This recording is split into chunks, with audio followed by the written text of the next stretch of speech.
On a dit qu'une entière confiance entraîne un complet repos, et ceci est vrai lorsqu'il y a une foi entière en celui à qui l'on obéit. C'est la raison pour laquelle nous devrions apprendre à connaître notre Dieu, afin d'avoir l'absolue certitude d'être dans sa volonté, d'accomplir ce qu'il veut et d'être entièrement à sa disposition.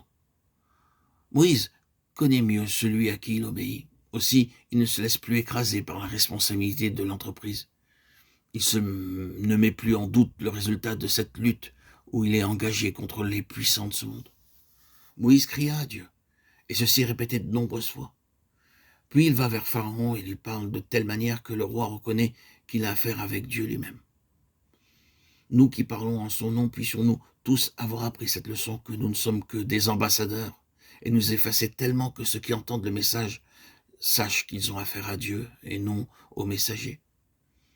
Hélas, ne semble-t-il pas souvent que ceux-ci ignorent les premiers éléments du service que le maître peut bénir? Nous sommes si préoccupés de notre petit rôle que nous mettons entre Dieu et les âmes vers lesquelles il nous envoie.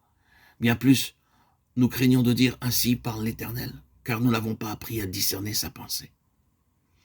Pharaon savait que si Moïse criait à Dieu, la chose qu'il demandait avait son accomplissement. Tout ce que vous demanderez en priant, croyez que vous le recevrez, et il vous sera accordé. Dans la pensée de Moïse, il y a la certitude que ses prières sont selon la volonté de Dieu.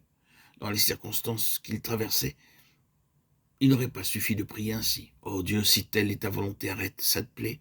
Il n'est pas dit explicitement à Moïse de prier pour que la plaie soit supprimée. Cependant, il dit à Pharaon, j'étendrai mes mains vers l'Éternel, les tonnerres cesseront, et il n'y aura plus de grêle.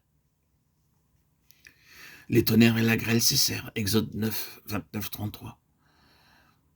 L'ignorance au sujet de Dieu, la méconnaissance de son cœur et l'ignorance de sa parole sont à la base de la plupart des prières vides, sans but défini.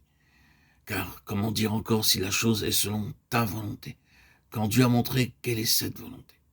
Au lieu qu'il suffit que, lui rappelant sa parole, lui citant sa parole, nous lui disions en toute révérence, fais selon ce que tu as dit. Combien d'enfants de Dieu ont encore besoin d'apprendre cette prière de la foi qui a tout ce qu'elle demande, parce qu'elle demande ce que Dieu veut. Par nous-mêmes, nous ne savons pas ce que nous devons demander, mais le Saint-Esprit nous donne cette intuition, cette connaissance de la pensée divine, lorsque nous suivons le Seigneur pas à pas. Tandis que nous lisons le récit de cette vie extraordinaire de foi et d'obéissance qui commença avec la rencontre du mont Horeb, nous retrouvons constamment cette phrase « Et Moïse cria vers Dieu ». Quand le peuple qu'il a fait sortir d'Égypte au milieu de bien des souffrances et des luttes se tourne contre lui, c'est encore vers Dieu que Moïse regarde. L'Éternel est son unique recours. Avec hardiesse, ce fidèle serviteur se retire en Dieu et lui rappelle que ce peuple hébreu est le sien, que c'est lui qui est responsable de mener à bien l'entreprise commencée.